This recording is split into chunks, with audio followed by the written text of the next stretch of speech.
Salam alaikum, Azul Filaouen, bonsoir. Le régime passe son bac. L'école est la colonne vertébrale de l'éducation citoyenne. Elle apprend aux enfants d'aujourd'hui à réfléchir, à accumuler les connaissances tout en les soutenant à l'épreuve critique d'une raison accomplie au fil du temps. En d'autres termes, elle leur apprend à être les acteurs majeurs de la construction d'une identité citoyenne transcendante. Quand l'école va mal, le pays tout entier est en danger. Malheureusement, l'école algérienne est prise au piège d'un système politique dépassé par le temps, d'un régime clanocratique et antipatriotique. Chaque année, l'épreuve du baccalauréat livre le triste spectacle d'une école réduite à un laboratoire où les enfants du peuple ne sont que des cobayes. Cette année encore, il a fallu mobiliser les forces sécuritaires du pays pour faire face au phénomène de la triche. Madame Nouria Benrebrit, ministre de l'Éducation nationale, a cru bien faire en mettant les candidats sous pression. 2 jours seulement avant le début des épreuves, ce mercredi 20 juin. À moins d'une année du prochain simulacre de la présidentielle, le régime passe son bac. L'hésitation du langue arabe, à peine pratiquée sur la langue avec quelques mots empruntés de tamazight, au bout, elle les a invités à éviter toutes les dérives et tous les comportements qui s'opposent à la rigueur requise dans l'effort. Rien que cela, donc, si fraude il y a, la responsabilité en incomberait exclusivement aux élèves et à quelques fonctionnaires malveillants. En d'autres termes, les lampistes prendraient cher pour les vrais tricheurs, ceux dont on n'ose même pas prononcer les noms. Aussi, Madame la ministre a annoncé que la réforme du bac était toujours en cours. Que cherche-t-on à travers cette mesurette? À montrer qu'un cachet d'aspirine peut soigner un cancer. À maintenir l'illusion d'une possibilité de mener des réformes au sein d'un régime inapte à la moindre possibilité d'évolution. En tout cas, une chose est sûre, pour l'école algérienne, il n'y a rien de nouveau sous le soleil. Par ailleurs, Madame la ministre a cru bon d'annoncer quelques mesures, notamment celles qui concernent les promotions et les reclassifications de quelques corps du secteur de l'éducation. Même celles qui sont légitimes, des mesures qui sont loin de faire l'unanimité des syndicats du secteur de l'éducation. Nous en sommes conscients de l'importance de l'éducation et personne n'ignore que l'économie, l'état de santé de notre population, sa prospérité, son dynamisme culturel, son bien-être collectif, etc., sont tributaires des choix effectués par les gouvernements en matière d'éducation, depuis le primaire jusqu'à l'enseignement supérieur. Est-ce le cas réellement en Algérie? Le temps est venu d'une refondation de l'école à même de lui permettre de servir d'instrument d'une métamorphose citoyenne de la société algérienne. Il y va de l'avenir de nos enfants, de celui de notre pays. Cela dit, souhaitons une belle réussite et bonne chance à tous les candidats quand même. Aujourd'hui. TSA, fraude au baccalauréat, les brouilleurs GSM inefficaces devant les téléphones 4G, par Assia Boussetta. Liberté, le bac sous haute surveillance, par Wahab M. HuffPost, bac 2018, tricheur débutant contre Fiefé tricheur, par Yacine Temlali.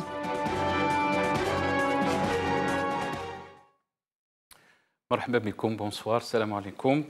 Le titre de notre émission aujourd'hui, le régime passe son bac. Avec le plaisir, on aura avec nous dans le studio Hamid Chalel, ancien enseignant à l'Institut d'économie de Tizi Ouzou, Abdelwahab Zaatri, enseignant et chercheur à l'Université de Constantine, Larbi Zouamia, analyste politique depuis Washington, Slimane Zenati, coordinateur du CNAPEST Bdjaïa. Je commence avec vous, M. Hamid Cha'lal. Bonsoir, salam alaikum. Merci d'avoir accepté notre invitation. Hamid Cha'lal, si on revient un peu sur les mesures donc, qui ont été prises pour faire face à la triche et à la fraude et pour les fuites des sujets, qu'est-ce que vous en pensez de ces mesures? Avant de commencer, on va dire d'abord féliciter les enfants, nos enfants qui ont réussi aux divers examens. Espérons, même pour le bac, nous leur espérons beaucoup de réussite. Vous savez, on dit de l'instruction naissent les grandes nations. Ces mesures-là, d'abord, il faut comprendre une chose. On me dit juste qu'il y a un petit problème avec votre micro. On va essayer de régler ça, M. Cha'lal. Je prendrai donc l'Arabie Zouaïmiya qui est au Skype, avec le Skype avec nous. L'Arabie Zouaïmiya, salam alaikum. Merci d'avoir accepté notre invitation. Salam alaikum. À vous et à votre invité et les autres invités. Merci Azoul Fellak, l'Arabie Zouaïmiya. L'Arabie Zouaïmiya, revenons donc à ces mesures pour faire face à la fuite des sujets, à la fraude. Beaucoup disent que le bac de cette année, c'est un bac sécuritaire. Qu'est-ce que vous en pensez? Tout d'abord, il faut mentionner, je pense, un élément essentiel en Algérie, qu'il s'agit aussi d'une ambiance qui a été créée par un gouvernement déjà fraudocrate qui encourage à merveille la fraude, la fraudocratie. C'est un gouvernement trichophile qui aime la triche. Donc l'évolution déjà, l'ambiance, même si on partage avec certaines nations aussi cette évolution de la triche dans les examens, et soit dans les examens, soit ce copier-coller, ce qu'on appelle plagiat. Mais le problème de l'Algérie, à peu près, il y a certains éléments qui favorisent un petit peu, qui poussent vers une culture de la fraude, une culture de la triche et une culture du mode réforme. Ça, c'est constatable sur le plan politique, sociologique, économique, comme vous voulez. Sur le domaine des élections, et c'est dû, Monsieur l'Arabie Zouaïmiya, c'est dû à quoi donc cette culture de la fraude? Est-ce que c'est un phénomène sociétal? Est-ce que c'est la responsabilité des autorités qui n'ont pas pu faire face à cette culture de la fraude? C'est où le problème? Le problème se situe où exactement? Il se situe. Premièrement, on ne peut pas dire qu'il n'y a pas de fraude ou de la triche dans d'autres pays. Même les pays civilisés, même les pays avancés, certainement il y a la triche parce qu'il y a une évolution de l'outil technologique à peu près, et il y a certains éléments dans les examens aussi, même en France, au Danemark, au Canada, aux États-Unis, il y a ce phénomène-là, parce que tout simplement, la tentation, elle est humaine, d'accord. Mais en Algérie, le pourcentage, l'échelle et la fréquence l'échelle et la fréquence sont vraiment préoccupants plutôt. Donc, qu'est-ce qu'on dit? On dit en Algérie qu'il y a un problème de triche au niveau des examens. Certes, il y en a. Mais comment répond le gouvernement? Quelles sont les structures adaptées pour répondre? Est-ce que réellement, dans la culture générale, il y a cette tendance de faire du bon travail, de ne pas tricher? Non, c'est le contraire. Donc maintenant, on navigue à contre-courant.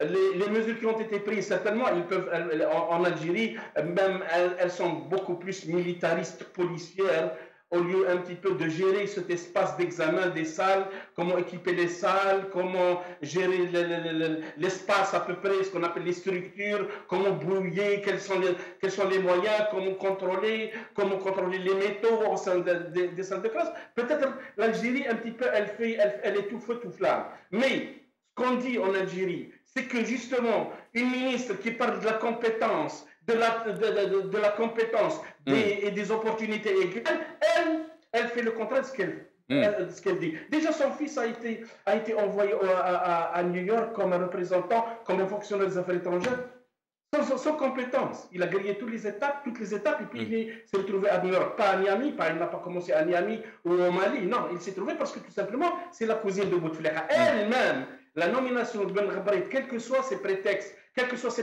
modernistes, républicains, on la connaît, elle déjà, Elle, déjà, c'est le fruit de la fraude et de la triche. Ce n'est pas le meilleur élément, même si elle prétend moderniser l'école, même admettant qu'elle est la cible d'attaque peut-être de conservateurs. Mais même en parlant de modernité, même en parlant d'école, ce n'est pas la personne qu'il faut. C'est tout. Très bien.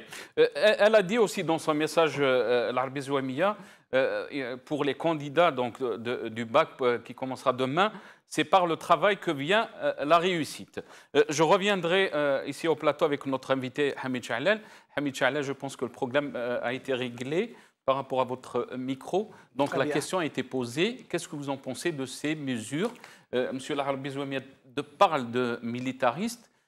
Je pense qu'on n'a pas vu ces mesures dans un autre pays concernant l'examen du bac. On parle de la coupure de l'Internet, on parle de plus de 18 000 policiers qui vont essayer de faire face donc, pour qu'il n'y ait pas de triche et sécuriser les endroits où il y a les examens du bac. Qu'est-ce que vous en pensez? En fait, en réalité, le pouvoir vient juste démontrer son incompétence à gérer un bac. C'est-à-dire, en fait, le gros problème en Algérie, c'est que la corruption a atteint tous les stades, sans exception. Et le pouvoir ne peut pas, ne peut pas régler ce problème de corruption. Parce qu'il ne concerne pas uniquement le bac. La réalité, ils ne peuvent pas, soi-disant, faire un système pour qu'il n'y ait pas de fuite de bac.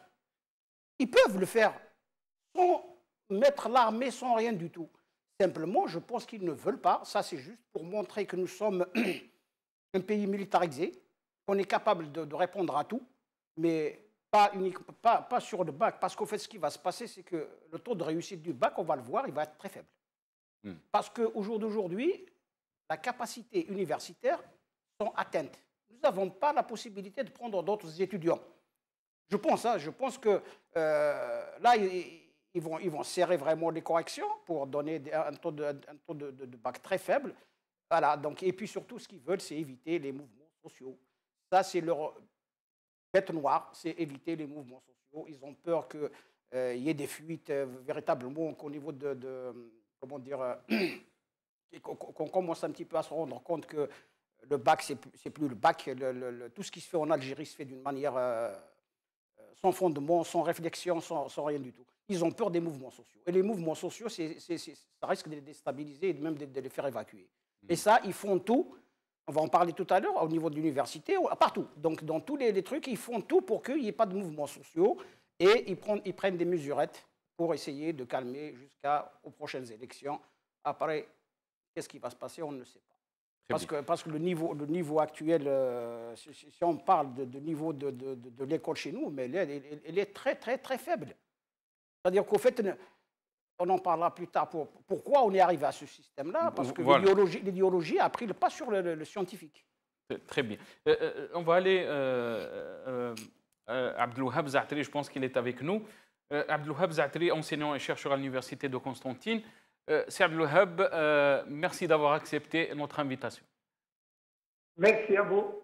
C'est Abdelwahab, concernant donc ces mesures, donc, vous avez entendu nos invités, les qualifier de l'incompétence du régime face à un petit examen comme le bac, et M. Zouamia qui dit la militarisation donc, pour faire face donc, à la triche et aux fuites des sujets. Qu'est-ce que vous en pensez et pourquoi on n'utilise pas donc, ces moyens dans d'autres secteurs où il y a la triche, où il y a la fraude, où il y a la corruption? Oui, le problème du bac qui se pose actuellement, il révèle l'échec du système d'enseignement dans sa globalité. La société en général, elle n'a pas de projet de société. Elle est en train de marquer la vue. Il y a le problème généralisé dans les examens. Il y a le niveau très faible dont tout le monde se plaint. Il y a aussi l'école parallèle qui supplante l'école d'État.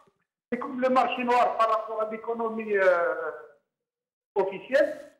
Donc, ce sont de vrais problèmes Mais chez nous, il y a de l'incompétence. Vos invités ont absolument raison. L'incompétence a fait que, au lieu de s'attaquer aux vrais problèmes, et pour chercher des vraies solutions, alors à de graves problèmes, on adopte de très mauvaises solutions.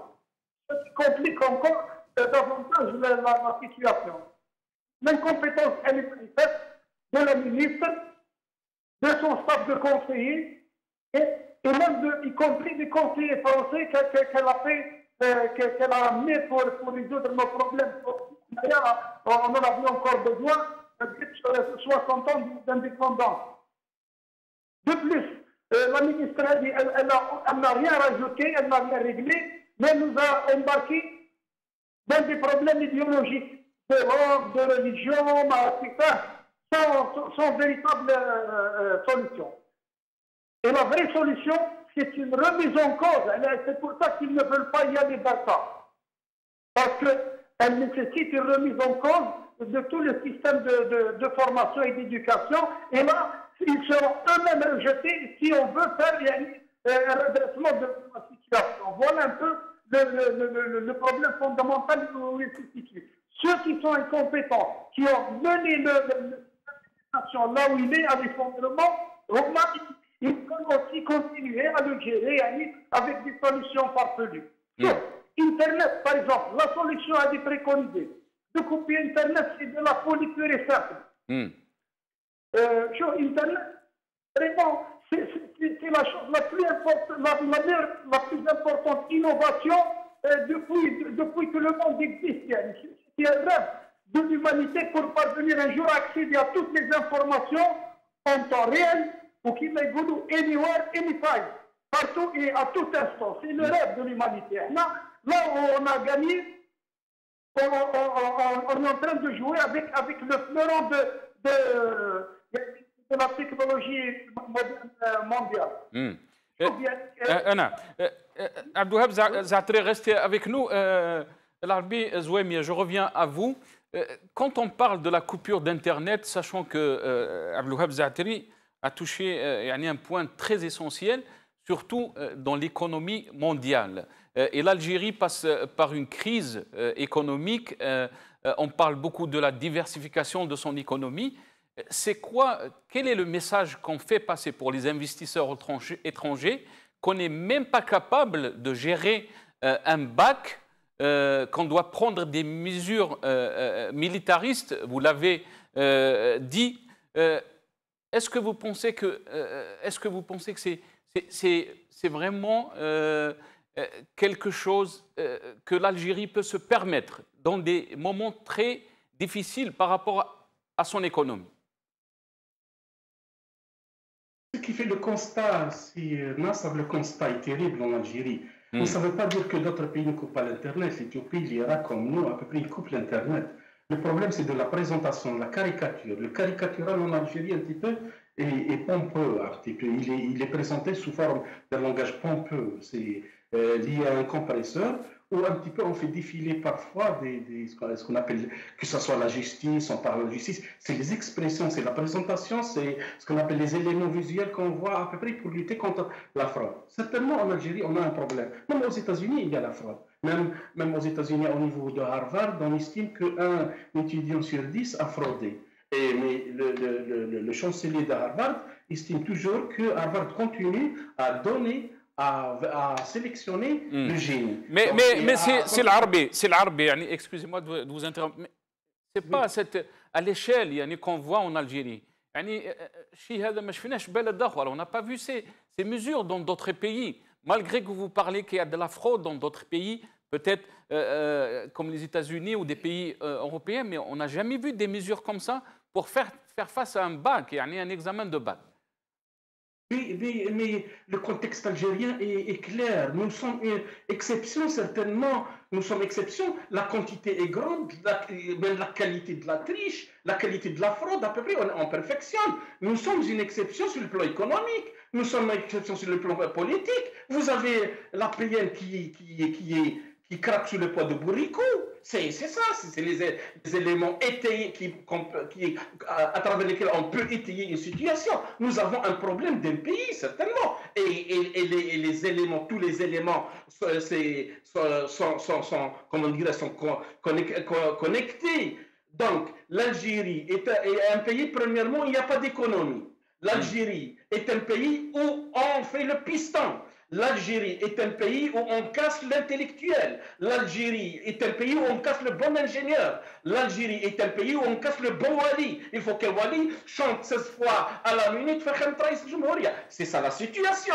Et c'est un climat, c'est une culture générée par des généraux qui est tellement inculte, et un président qui est venu lui-même dire, alors qu'il n'a pas fait d'université. Alors lui, il était un cancre au lycée, M. Bouteflika. Et il a ramené des cancres comme lui qui nous ont impressionnés.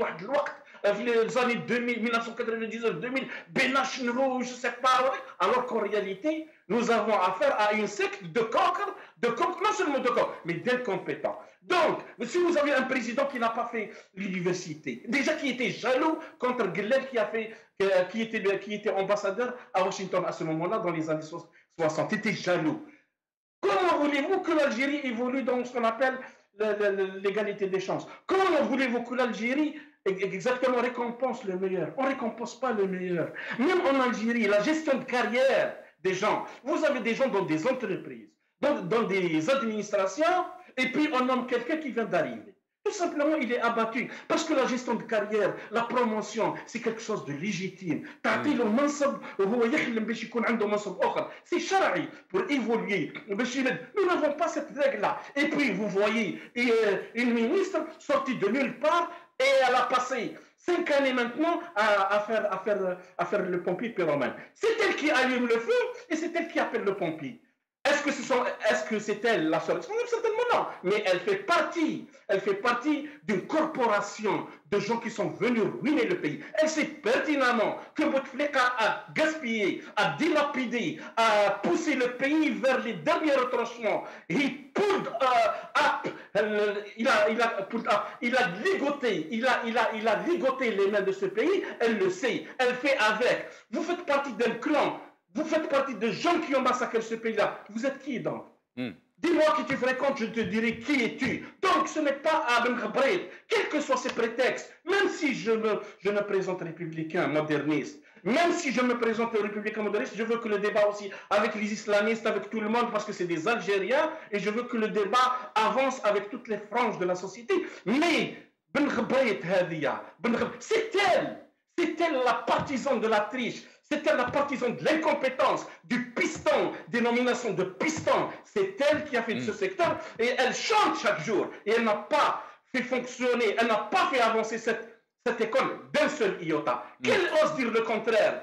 Qu'elle ose nous étayer? Qu'elle ose nous démontrer ce qu'elle a fait exactement en matière de promotion de l'école si nous sommes actuellement en train de patauger dans la réalité? C'est l'arabe. Beaucoup vont dire que là, vous dites c'est Madame Ben Ghabret. Est-ce que vous pensez que c'est la ministre qui est le problème de ses orientations politiques ou c'est le régime tout entier? Là, on a eu des problèmes avec Ben Bouzid qui est resté plus de 18 ans à la tête du ministère de l'Éducation. Il n'y a pas que Ben Ghabret, c'est la continuité de l'échec de l'école algérienne. Non, mais Ben Bouzid, c'est qui? C'est pas mon ami à moi, il n'est pas votre ami aussi. Il vient d'où, ce Ben Bouzid? Il est resté déjà avec Bouteflika. Il est venu d'où à Haraoubiya? On donne l'université à Haraoubiya, on donne l'université à Martou, on donne l'université à Ahjar. Ahjar, l'université. Et je vais vous dire plus. Le directeur de la recherche scientifique, je dis ça ici, qu'il m'entende, le directeur de la recherche scientifique au niveau du ministère, nommé par décret de Abdelaziz Bouteflika, par cousinage, parce qu'il est de Tlemcen, de sa région. Il n'est pas diplômé d'Arlington, Texas. Il a dit, il est venu à la radio, un directeur central, une personnalité administrative, politique, scientifique dans ce pays qui vient à la chaîne 3 ou la chaîne je ne sais pas quoi, dire dans quelques jours nous allons impressionner la planète. Quoi? Et nous avons une invention, on prépare une invention qui va révolutionner le sort de l'humanité. en pleine radio de République, ils ont dit ça. C'est des menteurs.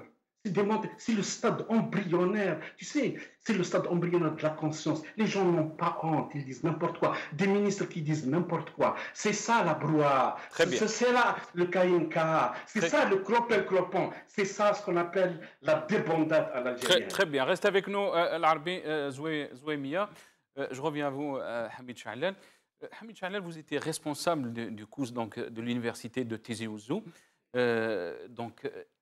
Qu'est-ce que vous pensez? L'augmentation spectaculaire du taux de réussite au baccalauréat et la massification de l'enseignement supérieur qui ont résulté imposant aux responsables d'accorder la priorité à la gestion des flux au détriment du volet pédagogique. En fait, en réalité, au niveau de l'université, tout est à revoir. On s'intéresse beaucoup plus à nourrir le ventre des étudiants qu'à nourrir leur tête. Le budget le plus grand du ministère de l'Enseignement supérieur, 90%, c'est pour les COUS, c'est pour les œuvres universitaires, c'est-à-dire à gérer les chambres, le transport et à manger. C'est ça, au fait. Et les étudiants, ils sont tombés dans le piège, ils font les grèves quand ils n'ont pas de viande. Au lieu de faire une grève parce qu'il n'y a pas de bibliothèque, parce qu'il n'y a pas de livres. Au fait, on apprend à ces étudiants beaucoup plus à penser à leur ventre qu'à penser à leur tête. Et ça, c'est très grave. En fait, nous avons un système qui est complètement à revoir, du primaire jusqu'à l'université. Si on veut demain avoir... À quoi est dû cet échec de l'école algérienne? Vous dites tout est à revoir du primaire jusqu'à l'enseignement supérieur. C'est un problème idéologique. Au fait, jusqu'à présent, après 62, le mouvement Ba'ath, donc qui était basé en Égypte, c'était Jamal Abdel Nasser qui était... le Ba'ath, c'était le mouvement de gauche arabe. Enfin, si on peut appeler comme ça, arabe. Donc, ce mouvement Ba'ath donc, a fortement influencé donc, les responsables algériens qui ont passé une partie de leur vie en Égypte. Ils ont appris l'arabe, donc ils étaient influencés par cette doctrine. Donc, quand ils ont pris le pouvoir, ils se sont mis à arabiser d'une manière à outrance. C'est-à-dire, pour eux, le plus important, c'est d'arabiser et d'enlever tout ce qu'a laissé le colon. Alors que la réflexion aurait dû être inverse. On va se dire, voilà, le colon a laissé ça, qu'est-ce qui est bon à garder, qu'est-ce qui est mauvais à enlever. Eux, ils sont carrément mis à arabiser d'une manière non scientifique, c'est-à-dire, en fait, ils n'ont même pas réfléchi aux conséquences. Le problème, c'est que l'arabe, je ne suis pas contre l'arabe, l'arabe n'a pas évolué de la même façon que les langues occidentales, en fait, on va dire occidentales, parce que maintenant, même les autres langues, le chinois, le japonais, tout ça a évolué parce qu'ils travaillent dessus. Nous, on n'est pas des Arabes, donc on n'a rien fait. On a arabisé sans créer d'académie pour faire des traductions. Le seul pays qui avait à l'époque, qui faisait les traductions, qui travaillait sur l'évolution de la langue arabe, c'était le Liban. Le Liban, ils l'ont cassé. À partir du moment où le Liban est cassé, on n'a plus d'outils pédagogiques sur lesquels on va travailler en arabe.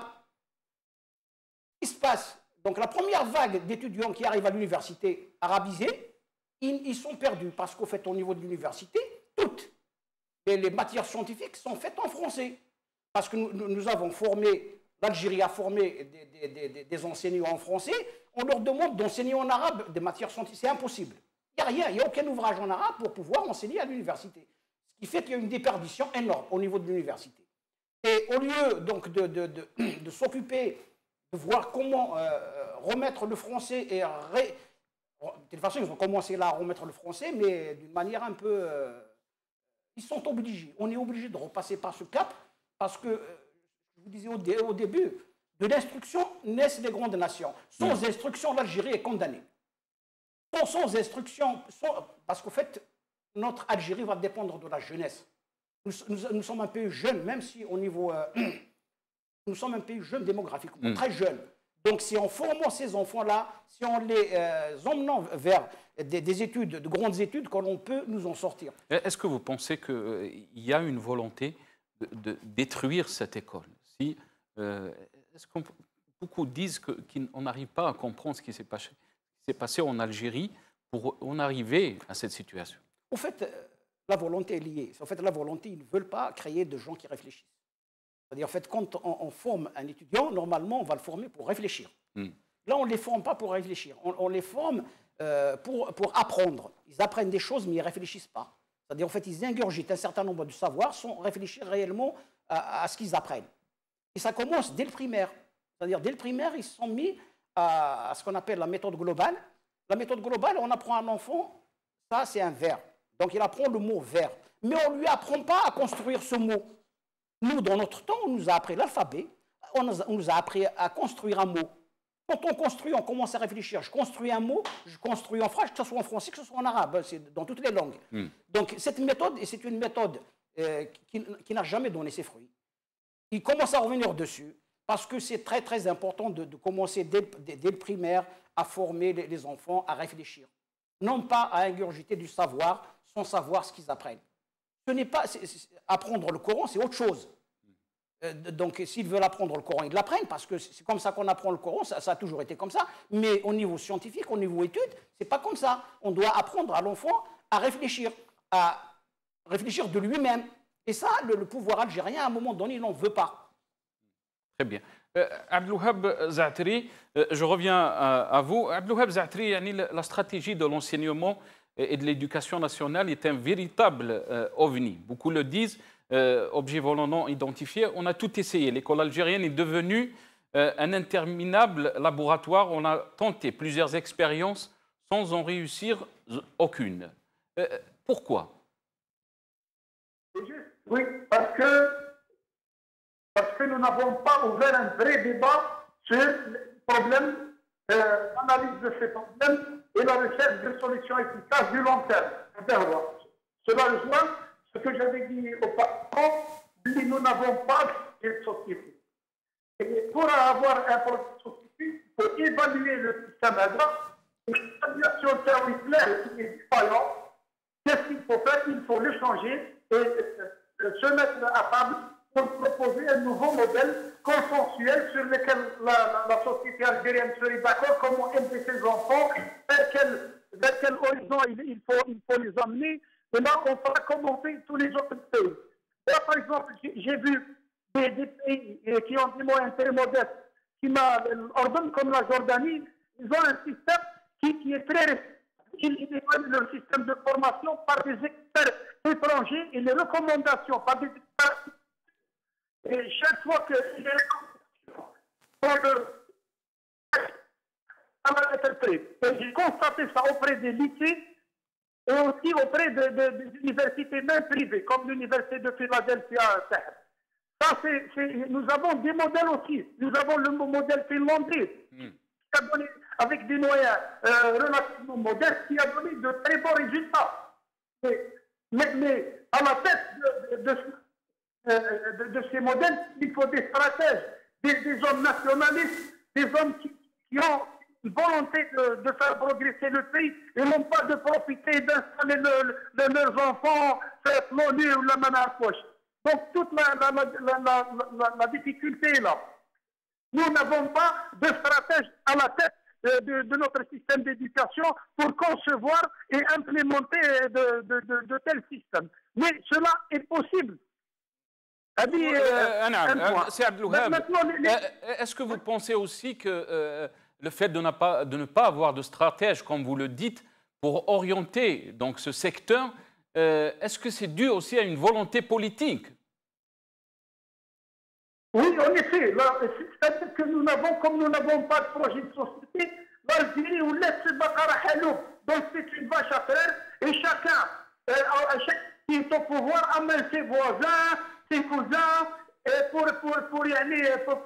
pour extraire tout ce qu'il peut extraire, en profiter sans avoir la compétence de mener à bien son travail, sans être dérangé dans son incompétence. Je vais vous dire deux choses, en parlant du système finlandais que j'ai discuté avec des amis européens. La secrétaire d'État du ministère de l'Éducation, qu'est-ce qu'elle dit? Chaque Finlandais a conscience que l'éducation est un élément de notre indépendance. Je souligne le mot indépendance. Qu'est-ce qu'elle dit encore? L'école n'est pas un sujet de clivage chez nous, mais un lieu de rassemblement, un sujet de rassemblement. Alors que chez nous, Madame Ben Ghadri, troubler le paysage. Au lieu de réfléchir scientifiquement sur les solutions adoptées, j'utilise des idées préconçues, occidentalisées, vers quoi on ne voit même. Le chef d'Interha, vraiment, elle n'a pas la compétence pour donner à bien elle a été habilitée. L'habilitation, elle a eu en 2012, et elle est déjà directrice de laboratoire de recherche. C'est pas possible. Il y a plein de gens qui étaient suffisamment qualifiés pour prendre les postes de centre de recherche, même le poste là. Parce qu'on appartient à des familles riches, à des familles au pouvoir, on peut installer, ils font semblant de gouverner, de régler nos problèmes, alors qu'ils nous enfoncent et ils nous font perdre notre indépendance et notre avenir jour après jour. La réalité. Très bien. العربي زويمية à quoi est dû l'échec de l'école algérienne? On parle des orientations, vous avez entendu ce qu'a dit Abdelwahab Zaatri. Le problème, il est où exactement? Tout d'abord, c'est la méthode scolaire, la méthode d'évaluation scolaire en Algérie. Vous savez qu'aux États-Unis, moi je suis pas, j'étais diplômé juste d'un institut spécialisé appartenant à la jeunesse et les sports. Donc, j'ai travaillé en tant qu'attaché de cabinet dans une wilaya, un directeur d'un centre de formation. Et lorsque je suis arrivé aux États-Unis, j'ai demandé des équipes à l'université de Floride. Et puis le fait que j'ai fait méthodologie, un petit peu d'économie politique, psychologie et tout. Donc on m'a donné à peu près juste un petit peu universitaire générale. Il fallait que je travaille pour avoir ce qu'on appelle l'équivalent des licences, mais toujours utile en externe. La méthode d'évaluation en Algérie, elle est anachronique, elle est dépassée parce que tout simplement, surtout dans le cycle secondaire où vous préparez exactement les gens à l'université. Parce qu'un État, il veille à ce que l'université soit performante. C'est pour cela que l'université, il fait le guilta. Elle est dans la guilta. Il fait le moustank. OK. Donc, l'évaluation dans le secondaire, à peu près, elle est peut-être même elle est suiviste à peu près par rapport à la France, au système français, mais elle n'offre pas de résultats. Même si les Français aussi, actuellement, ils sont en train de penser pour bloquer, pour faire face à la fraude au niveau du bac, à ce qu'on appelle au test continu et à des épreuves orales. Maintenant, la faisabilité d'un test oral de mathématiques ou de physique, on va voir ça plus tard. Mais nous avons un pays, même au niveau de la maison. Au niveau de la maison, on pense comment? En Algérie, on dit la vérité. On pense que la personne qui n'a pas travaillé a un avenir en Algérie. Donc, ça se crée le raccourci dans l'imaginaire. Je suis entré une fois en 2004 en Algérie. En 2008, je suis entré dans quelqu'un qui fait les photocopies et je trouve des étudiants qui viennent faire des photocopies un petit peu, de petites photocopies un petit peu pour les prendre dans leur poche. Donc, ça devient un raccourci. Et le raccourci est motivé par le fait réellement qu'en Algérie, si vous êtes bien, vous êtes mort. Si vous êtes bien, vous êtes exclu. Si vous êtes bien, vous êtes poussé à l'exil. Ça, c'est la règle. Et c'est pour cela que vous avez 1 200 000 d'universitaires qui, par rapport à 40 millions d'habitants, phénoménal, ont quitté ce pays pour essayer de trouver des cieux, c'est-à-dire des jours meilleurs dans d'autres lieux. Donc, le raccourci dans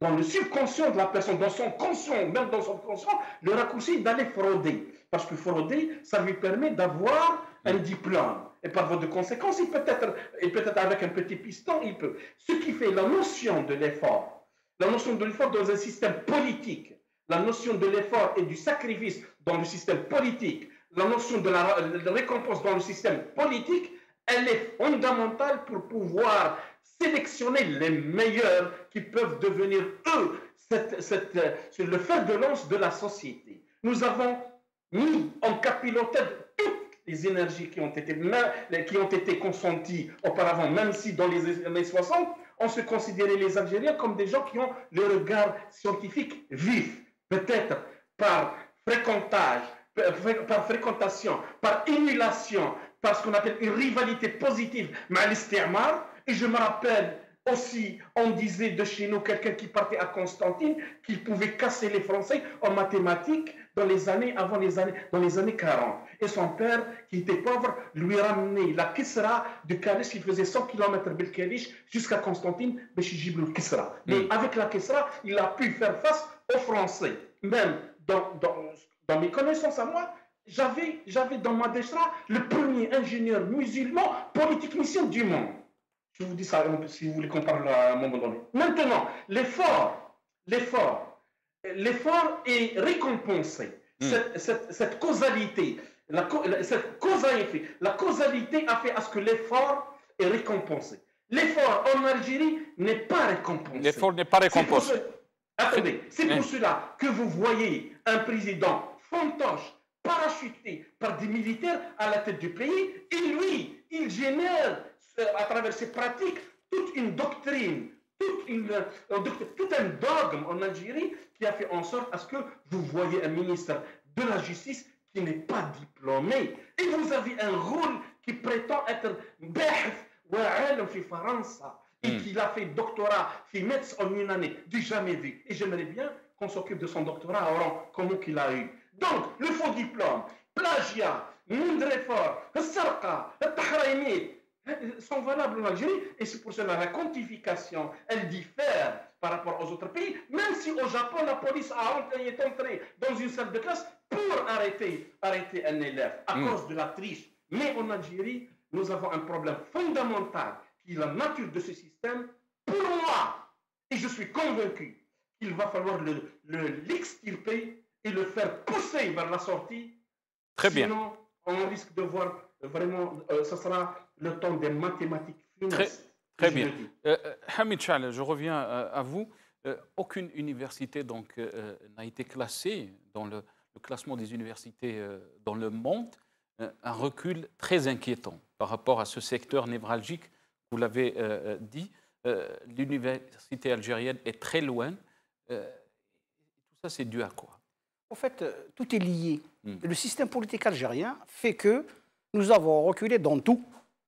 En économie, les derniers rapports sur l'économie, sur l'éducation, tout a reculé. Je vous cite juste quelques exemples. Hamid, en 2007, l'organisme anglais Teams place l'éducation en Algérie au bas du tableau. En 2015, au Forum économique de Davos, Suisse, l'Algérie est classée parmi les plus mauvais systèmes éducatifs dans le monde. De 2015 à 2016, l'OCDE place l'Algérie en avant-dernière place du classement mondial. En 2017, l'UNESCO classe l'école algérienne à la 119e place derrière la Tunisie et le Maroc. En fait, je vous dis, donc, en fait, tout va à volo. Nous sommes en train d'assister à la fin d'un système. Sauf que les gens qui sont au pouvoir ne se rendent pas compte. Ils veulent continuer à aller de l'avant comme ça parce qu'ils continuent encore à s'enrichir. Mais le système, il est au bout de souffle. Soit il dégage, il change de système, soit c'est la rue qui va les dégager. Parce que ça atteint... Là, vous parlez de système de gouvernance. Système de gouvernance. En fait, tout est lié. Le problème, c'est que tout est lié. On ne peut pas changer le système éducatif sans mener de grandes réformes au niveau politique. On ne peut pas changer. Pourquoi de grandes réformes? Il faut d'abord réformer la justice. Il faut mettre une justice indépendante. Parce que quand il y a une justice indépendante, si quelqu'un triche, il passe à la justice, il n'y a personne qui va venir le sortir. Nous, on n'a pas de justice. Donc, il n'y a personne. En fait, personne n'a plus peur. En réalité, il n'y a plus de peur donc tricher d'abord. On a créé un truc qui est très, très, très mauvais en Algérie. On est devenus des partisans du moindre effort.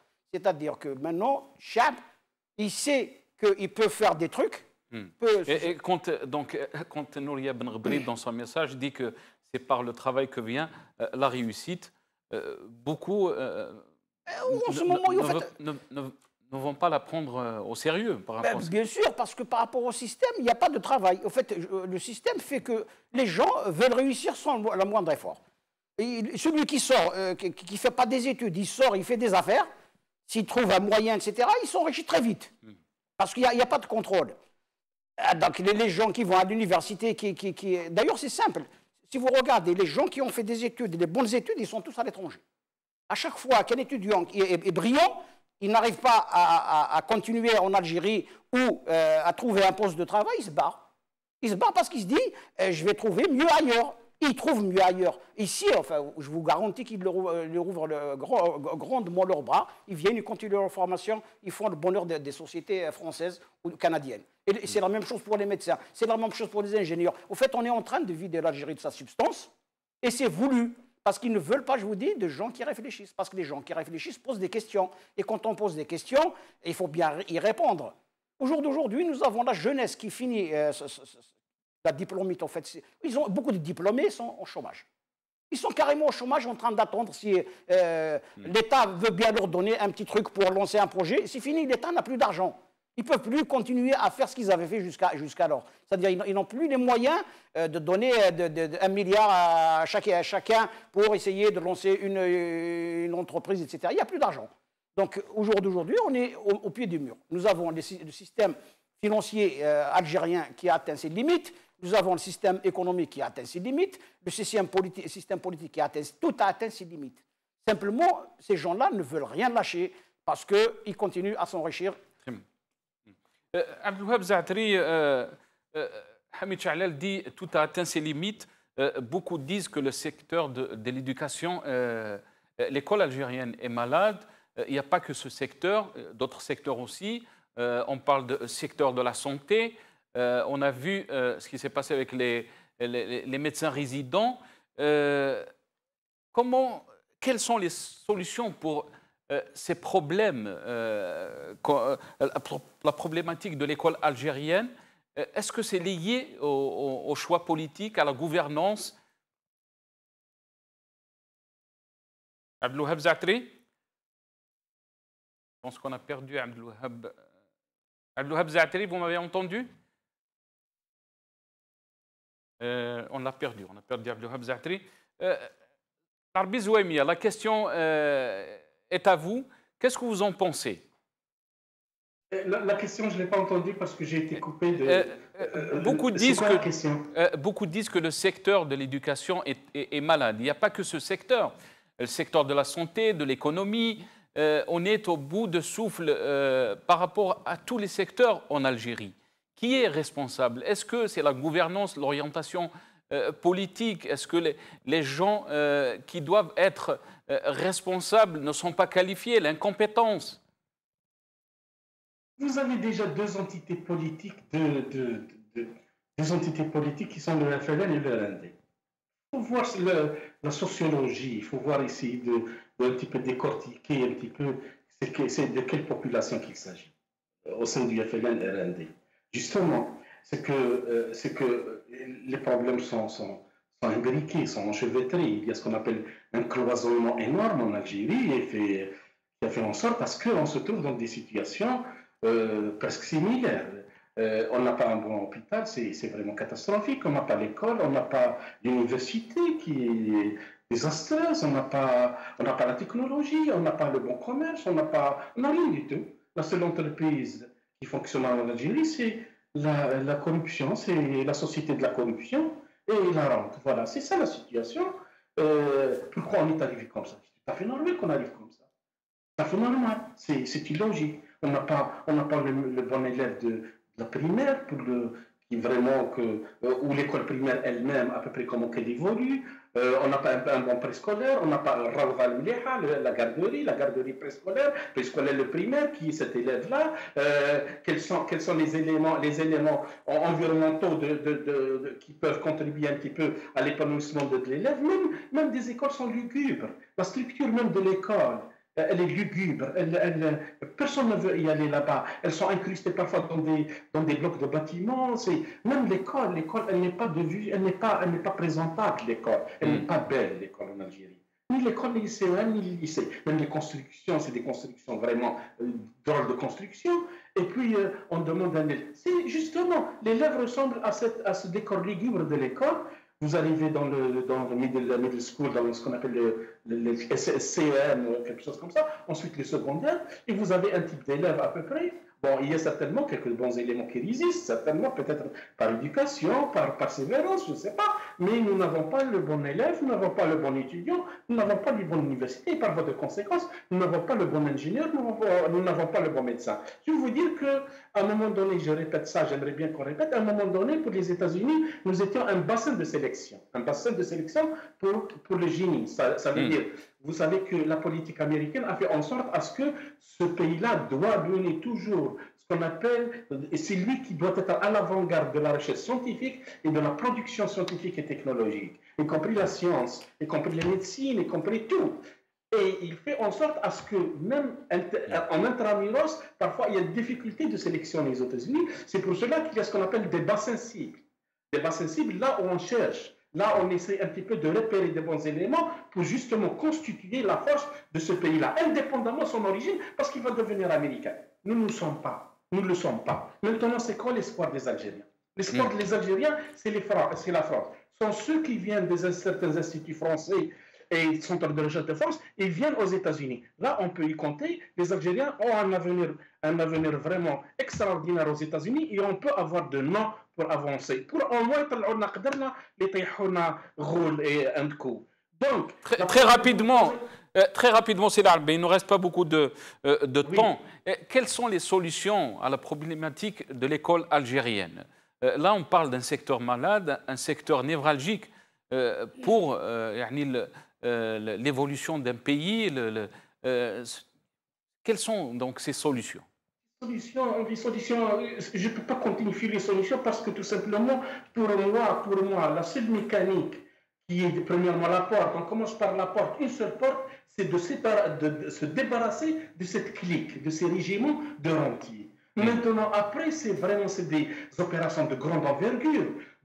C'est un effort de longue haleine, c'est une révolution qu'on doit faire et c'est des sacrifices énormes qu'on doit consentir pour essayer de redresser ce pays. Ce n'est pas facile, l'Algérie. Nous sommes arrivés à des situations vraiment extrêmes et ce n'est pas la déclaration de Belgrade ou sa méthode un petit peu rébarbative, un petit peu rébutante de nous démontrer un petit peu la solution qui va nous convaincre. Il s'agit d'un pays qui souffre. Merci. Il s'agit d'un pays où on casse les bons éléments et que cette règle-là doit changer. Le comment, on doit le discuter chaque jour afin de trouver la bonne solution. Merci, merci Larbi Zouami. Très rapidement, avec Abdelouhab Zaatri, on a du mal à l'avoir avec le réseau en Algérie. Abdelouhab Zaatri, on parle d'un secteur très malade, d'une école malade. Quelles sont donc ces solutions pour cette problématique? Beaucoup disent que c'est lié aussi à l'orientation politique, au régime politique algérien qui est arrivé à un bout de souffle, comme l'a dit Hamid Chal. Tout à fait d'accord avec lui. Tant qu'on a cette dictature, ces gens qui s'imposent, qui ne rendent compte à personne, qui profitent et puis s'en vont en France habiter et faire des biens. Donc c'est comme ça. Ça ne marchera pas. Mais je dis, les solutions peuvent exister avec changement de société, un projet de société de nouveau. Je voudrais donner pour que les gens comprennent qu'un exemple. Par exemple, dans les années 20 et les années 30, il a pu constituer une école à l'échelle nationale. Alors, on est d'accord ou là, on n'est pas d'accord. Sur le plan idéologique, c'est une autre chose. Mais c'est un stratège. Qu'est-ce qu'il a fait? Il a réuni les meilleurs cerveaux de l'Algérie de l'époque. Ils ont constitué un groupe de réflexion, ils ont produit un programme national malgré l'animosité des Français, les assimilationnistes qui ne voulaient pas que la France parte, et il y a certains hommes qui ne comprenaient pas son message. Donc il a dû établir, d'abord avoir un ensemble de cerveaux et réfléchir sur l'avenir de ce système. Le problème devient technique. On sait ce qu'il faut faire. Il faut évaluer, même les évaluateurs, il faut établir l'égalité des chances, c'est primordial. Il faut rehausser la qualité de l'enseignement. Nous avons des techniques, nous avons des modèles dans d'autres pays qui me donnent la Finlande. La Finlande, elle a mis une quarantaine, elle a mis 20 ans, la Finlande, pour discuter du projet nouveau. Une baisse, elle a mis 10 ans pour le généraliser à l'ensemble du territoire. Abdelwahab Zaatri, je pense qu'on a... Et le tester favorablement. يعطيك الصحة Abdelwahab Zaatri, merci d'être avec nous. يعطيك الصحة. Dernier mot, Hamid Cha'lal, avant la fin de cette émission, une minute, très rapidement. Très rapidement, d'abord, pour revoir tout ça, il faut impérativement convoquer les états généraux des universités pour essayer de faire un bilan de l'université. Et pour finir, je voulais juste dire à nos chers étudiants, aux gens qui vont passer, aux jeunes qui vont passer le bac, d'abord, calme. Ne vous mettez pas dans la tête ce problème de sécurité, etc. Allez-y en calme, parce que c'est de votre avenir qu'il s'agit. Lisez votre sujet, prenez le temps, ne vous affolez pas, une demi-heure pour lire, et vous avez beaucoup de temps pour répondre. Allez-y doucement, et puis j'espère que tout ira bien pour vous. Inch'Allah, Inch'Allah. Merci Hamid Cha'lal d'être avec nous. On est arrivé à la fin de cette émission. On souhaite aussi de notre part et de ma part personnelle une belle chance pour tous les candidats de demain qui vont passer le bac demain, Inch'Allah. Inch'Allah, Rabbi يعاونكم ونلقاكم غدوة إن شاء الله ويعطيكم الصحة. قوا على خير.